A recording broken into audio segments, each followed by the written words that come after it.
मौन यानी ये नहीं है कि अपना मुंह बंद कर लिया जाए।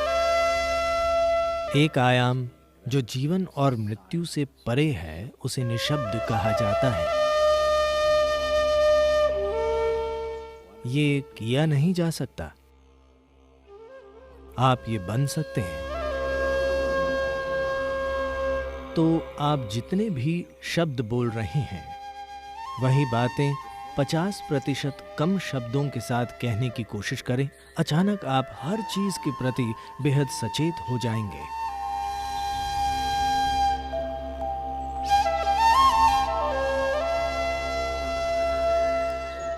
हवा की अपनी ही आवाज है, पानी की भी,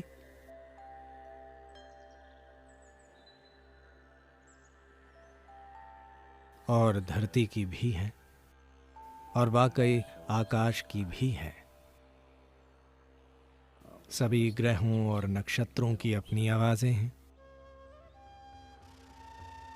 दर्द की आवाज होती हैं, खुशी की आवाजें, दुख की आवाजें और आनंद की आवाजें होती हैं। हर चीज की एक ध्वनि होती है। इंसानी जीवन में ये बिल्कुल सच है। जीवन और मृत्यु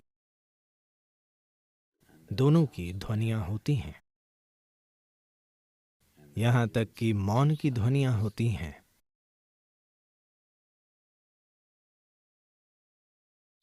तो ध्वनियों का जटिल मेल है। अलग अलग ध्वनियों से अलग अलग मंशाएं, मजबूरी के और साथ ही बंधन के विभिन्न स्तर और उलझन की विभिन्न संभावनाएं पैदा होती हैं। तो फिर कोई चुप रहना क्यों चुनता है?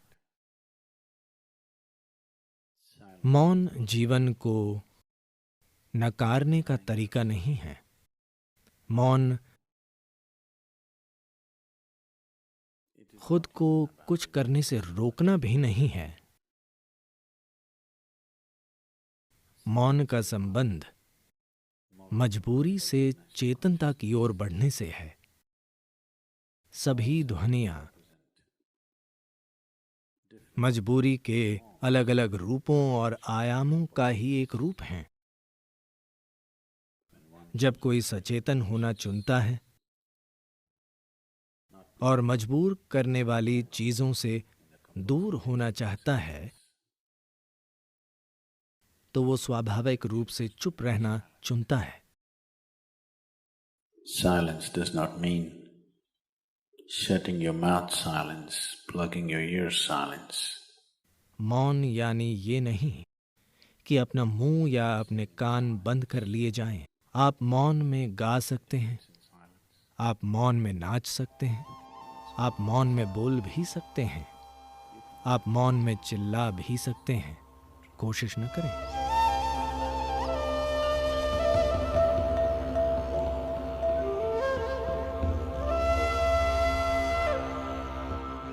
यानी ये नहीं कि जब सभी चुप हों तब चिल्लाना। वो मौन में चिल्लाना नहीं होता।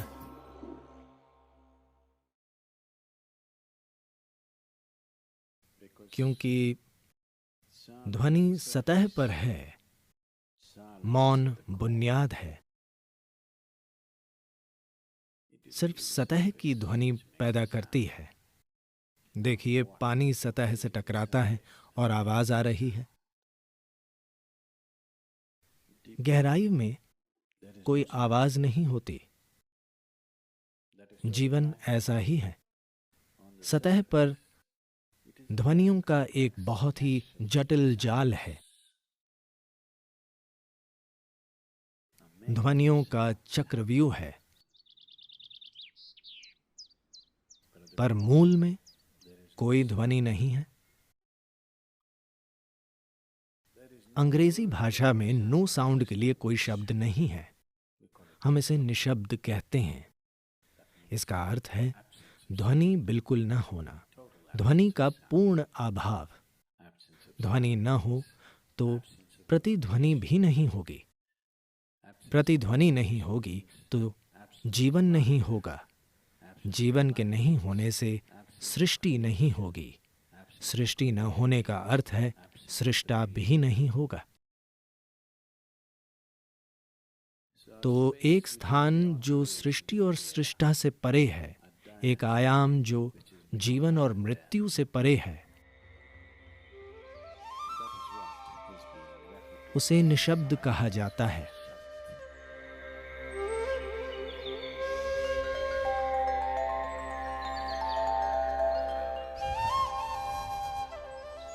ये किया नहीं जा सकता, आप ये बन सकते हैं। आमतौर पर ये बताने के लिए दो शब्दों का प्रयोग किया जाता है। एक है मौन, यानी आप चुप्पी का अभ्यास कर रहे हैं, आप चुप नहीं हैं, आप मुंह बंद करके चुप हो गए हैं, ये निशब्द नहीं है। मौन यानी चुप्पी का अभ्यास करना। अभ्यास करने का अर्थ है आप खुद वो नहीं हैं। क्या आप जीवन हैं या आप जीवन का अभ्यास कर रहे हैं? मैं पूछ रहा हूं, आप जीवन हैं या जीवन का अभ्यास कर रहे हैं?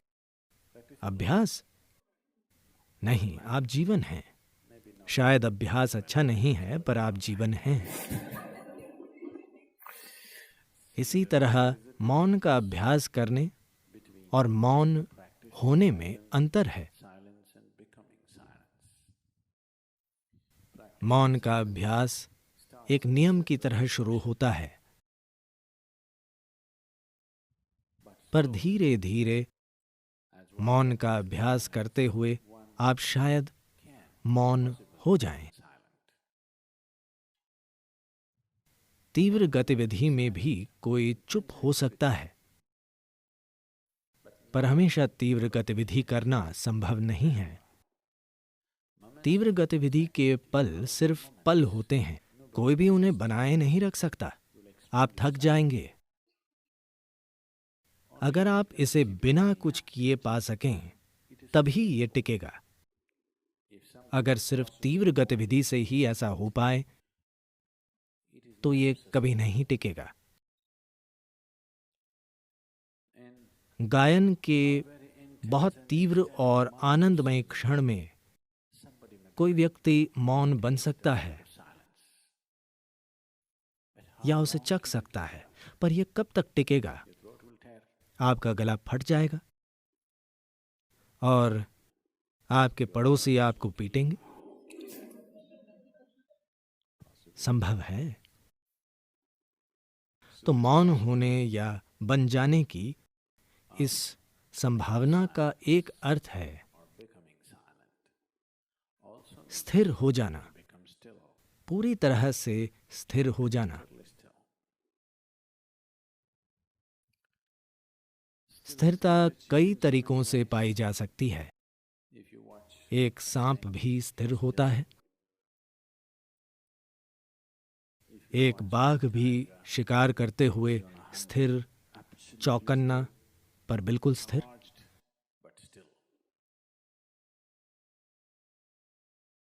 ये स्थिरता के विभिन्न आयाम हैं जिनका काम जीवन चलाना है। अगर सांप हिलेगा डुलेगा तो मारा जाएगा।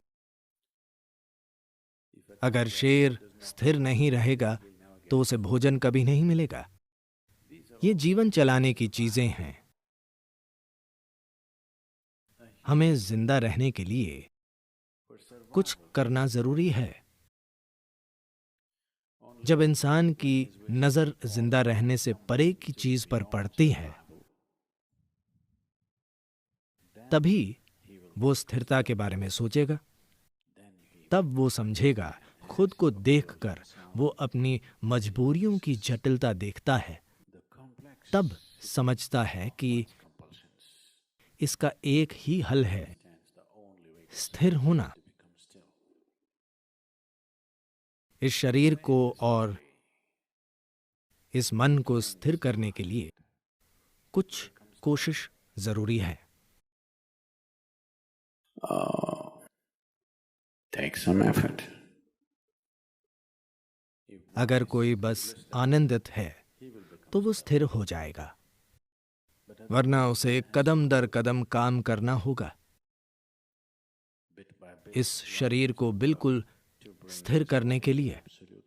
ज्यादातर लोग एक ही जगह पर शरीर को रोक नहीं पाते, वे हमेशा हिलते डुलते रहते हैं।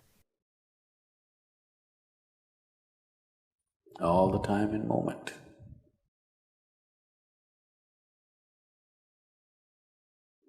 As it is said, a man is ill only because he does not know how to be still. कहा जाता है कोई अस्वस्थ है बस इसलिए क्योंकि वो अस्थिर है, क्योंकि स्थिरता में आप सृष्टि से परे के आयाम से जुड़ जाते हैं। उसके संपर्क में आने पर बीमारी जैसा कुछ नहीं होता।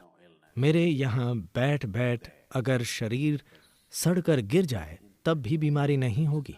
ऐसा इसलिए क्योंकि असल में जब कोई बिल्कुल स्थिर हो जाता है तो वो शरीर को तभी थाम पाता है जब वो शरीर के तरीके जानता हो। तो मैं स्थिर क्यों हो जाऊं? क्या मैं अपना शरीर खो दूंगा? वैसे भी आप अपना शरीर खो देंगे। जब शरीर को खोने का समय आएगा, यदि आप इसे गरिमा से छोड़ना चाहते हैं तो आपको कम से कम थोड़ा स्थिर होना होगा। अगर आप अपने शरीर को वैसे ही नीचे रखना चाहते हैं जैसे इस कपड़े को नीचे रखना, उतने आराम से, उसी सुंदरता के साथ, तो आपको खुद में कुछ स्थिरता लानी होगी, वरना आपको और आपके शरीर को अलग करना होगा, जो एक बदसूरत चीज होगी। आपका शरीर से जबरदस्ती अलग किए जाना एक बदसूरत और दर्दनाक काम है। अगर आप इसे नीचे नहीं रख सकते तो आपके जीवन में कोई कृपा नहीं है। तो अगर आपको कृपा पानी है तो आपके जीवन में कम से कम कुछ स्थिरता जरूरी है। ऐसा तभी होगा जब आपके जीवन में कुछ मौन होगा। अगर अभी नहीं हो पा रहा तो कम से कम थोड़ा सा मौन का अभ्यास। 1 घंटे में अगर आप अभी 1573 शब्द बोल रहे हैं, कितने शब्द मां? आप 1 मिनट में कितने शब्द बोलते हैं? 1573। वाकई इतने ज्यादा? मुझे लगा कि यह असंभव है। ठीक है, मुझे आप पर विश्वास है। तो आप जितने भी शब्द बोल रहे हैं, वही बातें 50% कम शब्दों के साथ कहने की कोशिश करें। अचानक आप हर चीज के प्रति बेहद सचेत हो जाएंगे। फिलहाल मौखिक दस्त हो रहा है। 1573 यानी दस्त, ठीक है? अब अगर आपको आधे शब्दों में वही बातें कहनी हो तो बहुत सचेत रहना होगा, वरना आप नहीं कह पाएंगे। बस कोशिश करके देखें। कल एक दिन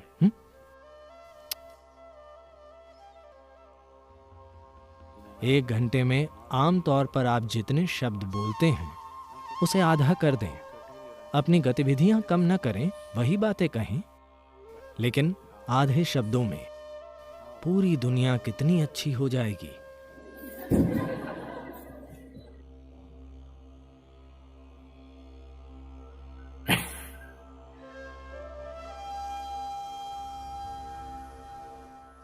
दुनिया अद्भुत हो जाएगी अगर कल हर कोई ऐसा करे तो। कई शादियां भी बच जाएंगी।